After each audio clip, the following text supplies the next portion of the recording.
Hello बच्चों, तो आज के इस वीडियो में हम आयत का क्षेत्रफल और आयत का परिमाप निकालना सीखने वाले हैं। लेकिन उससे पहले हम ये समझेंगे कि आयत होता क्या है, आयत की लंबाई किसे कहते हैं और आयत की चौड़ाई किसे कहते हैं। इन सारी चीजों के बारे में सबसे पहले हम डिटेली समझने वाले हैं, फिर हम आयत के क्षेत्रफल और परिमाप को निकालना सीखेंगे। तो ये वीडियो बहुत ही मजेदार वीडियो होने वाला है बच्चों, इसीलिए इस वीडियो को एक लाइक जरूर कर देना और कुछ इसी प्रकार के वीडियोस को देखने के लिए आप हमारे चैनल को भी सब्सक्राइब कर सकते हो। अब देखो, आयत किसे कहते हैं।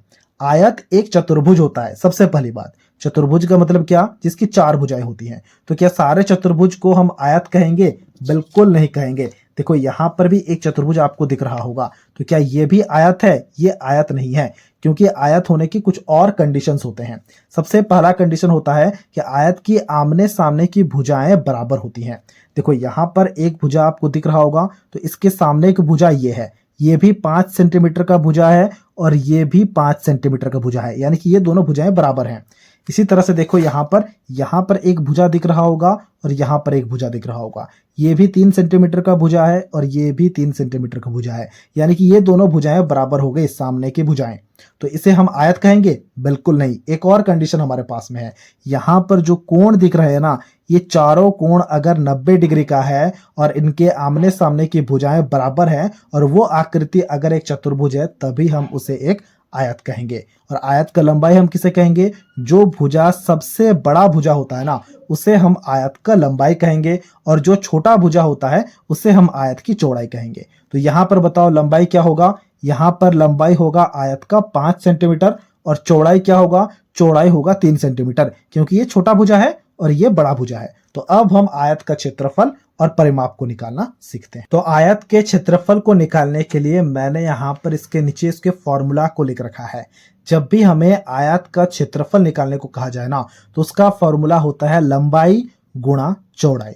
तो बताओ, इसका लंबाई क्या था? इसका लंबाई था 5 सेंटीमीटर और चौड़ाई क्या था? चौड़ाई था 3 सेंटीमीटर।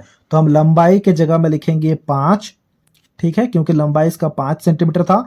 सेंटीमीटर को अब हम यहां पर नहीं लिखते हैं, हमने यहां पर लंबाई के जगह में लिखा 5 और चौड़ाई के जगह में लिखा 3। 5 गुणा 3 क्या होगा? 5 तिया 15 होता है। तो हमने यहां पर 15 लिखा। क्योंकि क्षेत्रफल निकालना है ना, तो हम यहां पर सेंटीमीटर को लिखेंगे और उसके ऊपर में वर्ग लगा देंगे, ठीक है, क्योंकि वर्ग सेंटीमीटर हम इसे कहते हैं। क्षेत्रफल लगाने के जगह में हम वर्ग सेंटीमीटर हमेशा लिखेंगे। और अगर जो लंबाई चौड़ाई मीटर में दिया होगा ना, तो हम यहाँ पर वर्ग मीटर लिखेंगे, यानी कि मीटर लिखेंगे और उसके ऊपर में 2 लगा देंगे, ठीक है। तो ये था आयत के क्षेत्रफल को निकालने का फॉर्मूला। अब हम आयत के परिमाप को भी निकालना सीखते हैं। तो आयत के परिमाप को निकालने का फॉर्मूला भी हमने यहाँ पर लिख लिया है। देखो, आयत के परिमाप को निकालने का फॉर्मूला होता है 2 इंटू लंबाई प्लस चौड़ाई। तो यहां पर सबसे पहले हम 2 लिखेंगे, ठीक है। अब बताओ, यहां पर लंबाई क्या है? लंबाई यहां पर है हमारे पास 5 सेंटीमीटर, तो हमने सिर्फ और सिर्फ 5 को लिखा। प्लस चौड़ाई क्या है? देखो, चौड़ाई यहां पर 3 सेंटीमीटर है, तो हमने यहां पर 3 को लिखा। सबसे पहले हमें 5 प्लस 3 करना है। 5 प्लस 3 क्या होता है? 5 प्लस 3 होता है 8, तो हमने 2 गुणा 8 लिखा, ठीक है। 2 गुणा 8 क्या होगा? 2 गुणा 8 हो जाएगा 16।